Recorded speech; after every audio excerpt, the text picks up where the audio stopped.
Hey, welcome to Physical Science. I'm Mr. Stremecki. I'm here. Today we're going to go over one of the topics that I really like.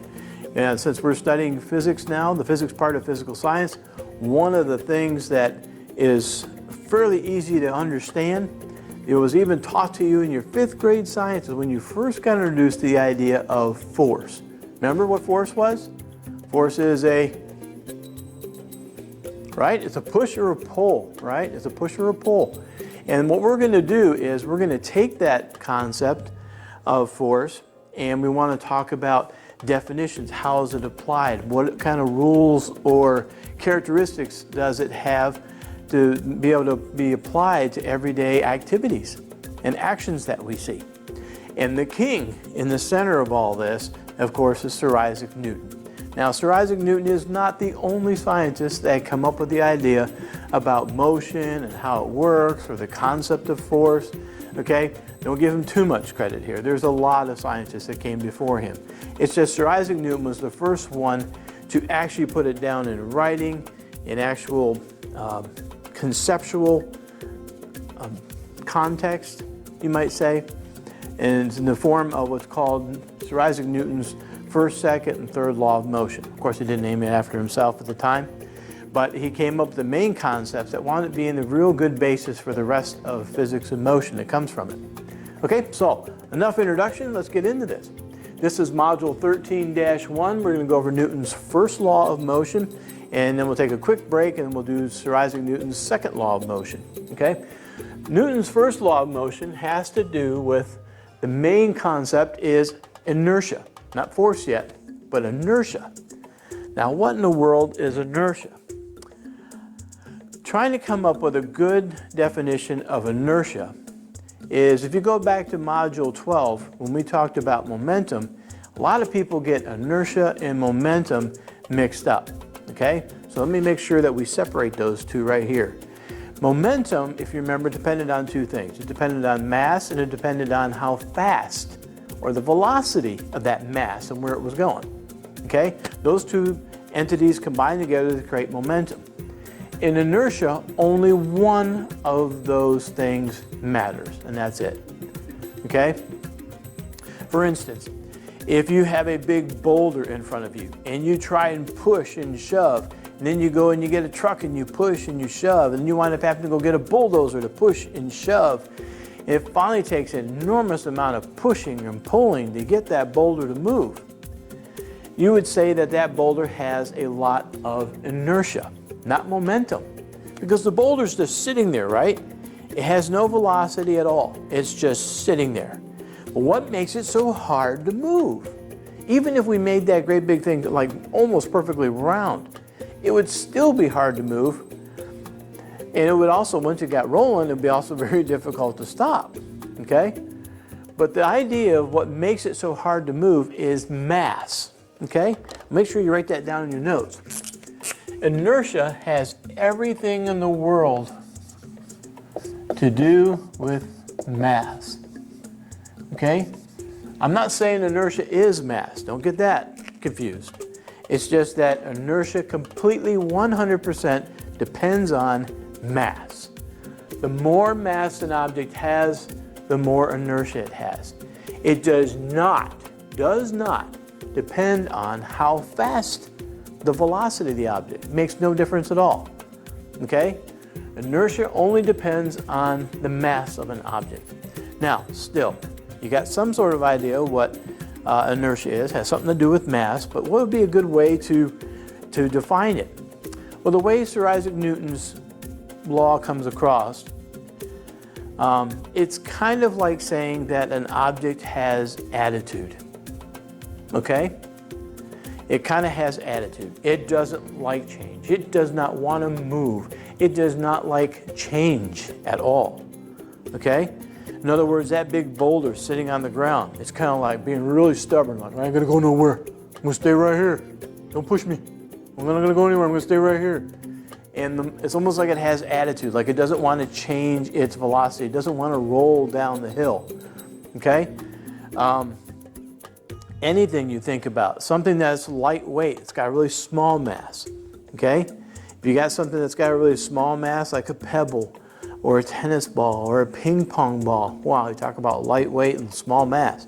Take a ping pong ball, you barely push the thing and it starts to roll and move, okay? And that's because it's got a very, very small mass, which means it's got very small inertia, which means it's kind of like its attitude and not want to change is kind of small, okay? So inertia is the resistance to change in motion. Okay, let's write that down. Inertia is the resistance to change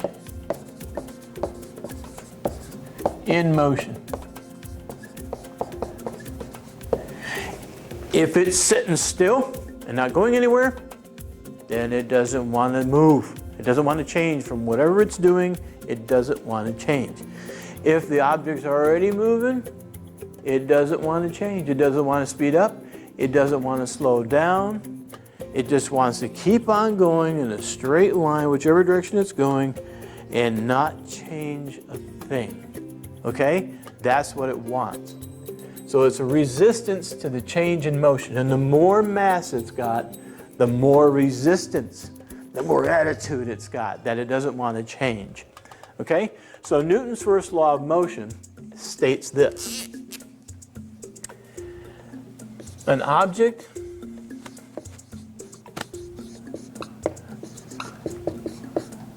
will remain at its current velocity and direction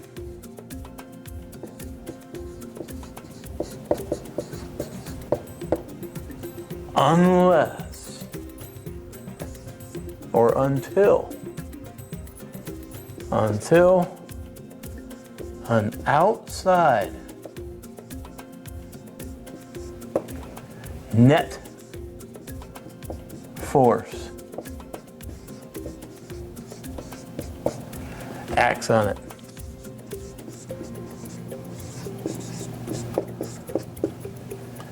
Net force. Very, very important concept for us to go over. Okay? What in the world is a net force? In other words, that object, that boulder sitting in the field, it will remain at its current velocity, 0, going in the direction it's going, which apparently is no direction when you're just sitting there, until an outside net force acts on it. Until you get that bulldozer over there to start pushing on that boulder, it's not going to move. Okay? It's going to resist that change. Okay? That's what this is saying. So Newton's first law of motion, it's also known as the inertia law.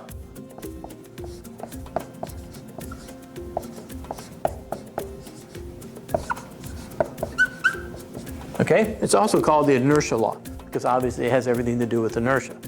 Okay? So an object's going to remain at its current velocity and direction until an outside net force acts on it. Which means if you take a ball, which of course I don't have a ball, I just wasn't prepared. Okay? If you take, there's a nice weight right here. Huh? Okay? If we take this weight right here and I were to get ready to throw it to the back of the classroom, right past you there, don't worry, I won't hurt you. Okay? And I go and I throw that thing. According to Newton's first law of motion, that weight is going to keep on going, traveling at a constant velocity. Whatever it came out of my hand with, it'll go at that constant velocity, and it's going to travel in a perfectly straight line unless an outside net force acts on it. Now, reality. Let's say you're outside, you're going to throw a baseball. Okay? You're outside, you're going to throw a baseball. You throw that thing to try and make it go perfectly straight. Okay? So you threw it with a nice velocity. Let's say you threw it with 40 meters per second. Okay? Nice velocity. That ball goes straight across. Now in your experience, the years of experience that you got, Every time you see somebody throw something, or every time you throw something, does it just sit there and hover and stay in a perfectly flat path? Of course not, right? It begins to start to dip down, right? And go downward. What's pulling it downward? Gravity, right? Gravity. So instead, what our ball is going to do is it's going to start to go and actually wind up over here somewhere. Okay? We all know this. It's nothing new. But according to Newton's first law, it should remain at that nice constant velocity in a perfectly straight line unless an outside net force acts on it. So what's the force that pulled on the ball? Once you let go of the ball, okay, we're going to assume no air friction. Once you let go of the ball, your hand no longer exerts a force on the ball. So it's just free floating out there, just right in the air. So the net force, the force that must be pulling on that ball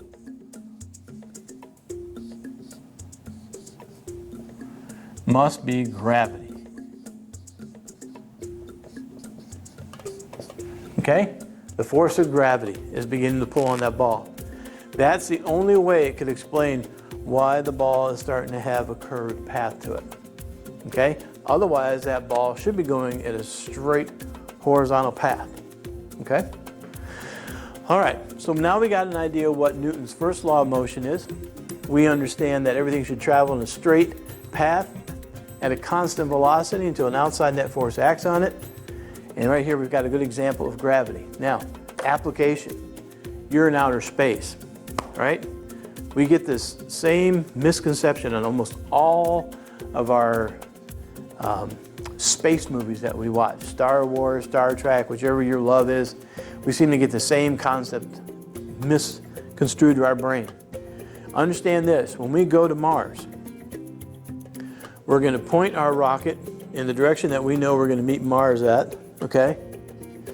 We're going to get our rocket up to whatever, 50, 60, 30, whatever 1,000 miles per hour in that direction.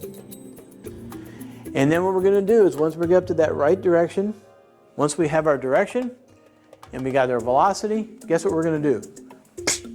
We turn the jets, the rockets, excuse me, not the jets, we turn the rockets off, okay, completely off. And that rocket is going to continue at 40, 50,000 miles per hour in a perfectly straight line until an outside net force acts on it. So that's the nice thing about space travel. Once you get up to the speed you need, you turn the engines off and you're just going to keep on cruising. There's nothing there to slow you down. There's no air friction or anything. The only thing you got to worry about, of course, is if you get anywhere near a planet, of course, there's a gravitational pull. That may cause you to veer off and go off in a different direction. So you got to be careful about making course corrections. But your forward velocity should stay constant. Okay? So that's Newton's first law of motion and application.